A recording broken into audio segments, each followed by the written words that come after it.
In early 1943, the war above the Himalayas resembled a duel with a force of nature older and more merciless than any strategist had ever known. The plains that rose from the airfields of Assam became nothing more than tiny shadows beneath the colossal white walls of the mountains. Pilots called the route simply the Hump, yet in official U.S. Army Air Force's documents it was listed as the most dangerous air corridor in the world. There was no alternative. After the fall of Burma, the road connecting China with the Allies had been cut.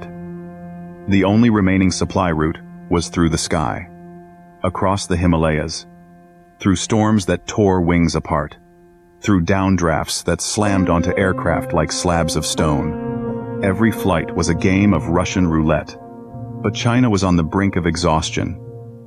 It survived on the courage of the pilots who crossed the sky front every single day. Among them was Captain James Morrison, a young pilot who, in 1941, worked as a mechanic on civilian air routes. Now he wore a fur-lined jacket and guided a massive C-47 through cloud-borne catastrophes. The first time he saw the Himalayas, they reminded him of the ocean, only made of stone, cold, unforgiving. If you fall into an ice pocket, no one will ever find you, his instructor had warned. Every 20th pilot disappears here. Morrison only nodded. He understood. Behind him lay an entire nation waiting for supplies. Tanks, medical kits, shrapnel, radios, rations. All of it hung on his determination. And every time he lifted his aircraft into the darkening sky, he thought of just one thing. May no one die today. While American planes tore through the storms above the Himalayas, another battle was nearing its climax on the ground.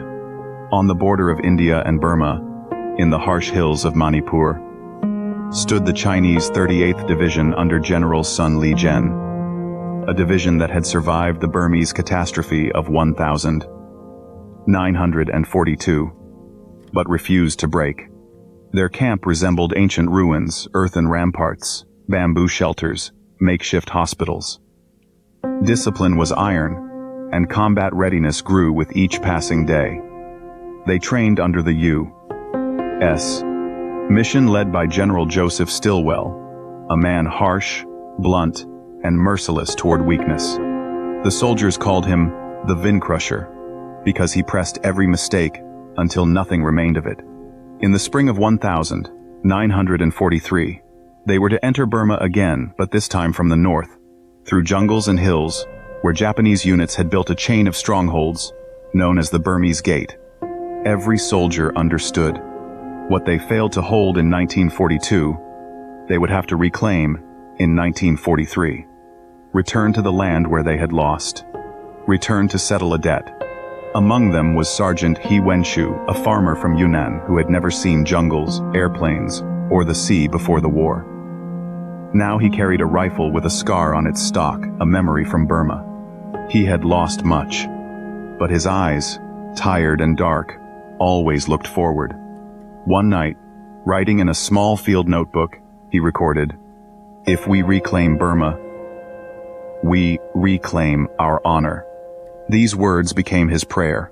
The offensive began in July. The 38th Division pushed through forests where humidity was so high that even ammunition rusted within hours.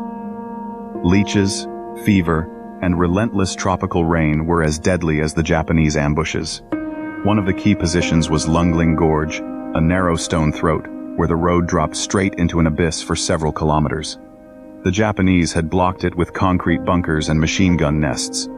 Every Allied assault shattered against the stone walls. Every meter cost dozens of lives. When an American war correspondent witnessed the dawn assault, he wrote, "They advanced along a road where even birds feared to fly." General Sun Li-jen ordered a night attack. Sergeant He Wenshu crawled forward under fire, feeling stones carve his elbows open. Bullets whistled past like enraged bees.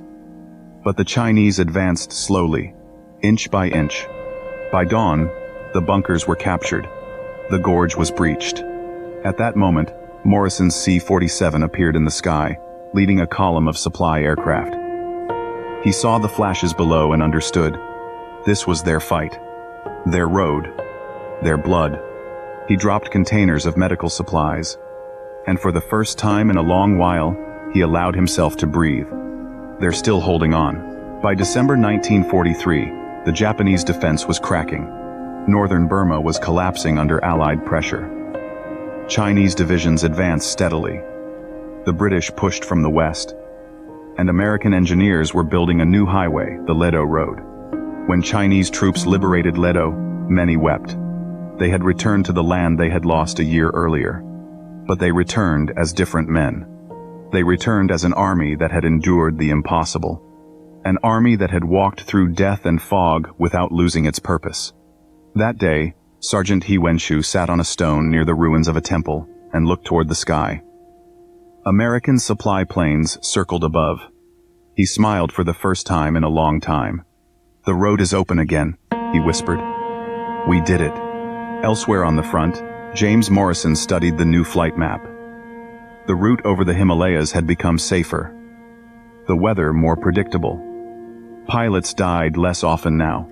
But whenever he crossed the mountains, he remembered those who never survived the journey. "We fly for them," he thought. Years passed. Roads were rebuilt. Jungles reclaimed the trenches.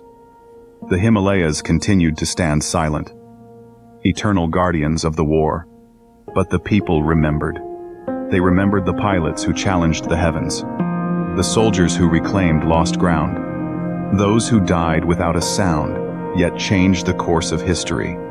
And when China recalled this campaign, they said, "It was a road we walked together. A road through clouds, through death, through an era, a road that forged men of unbreakable spirit."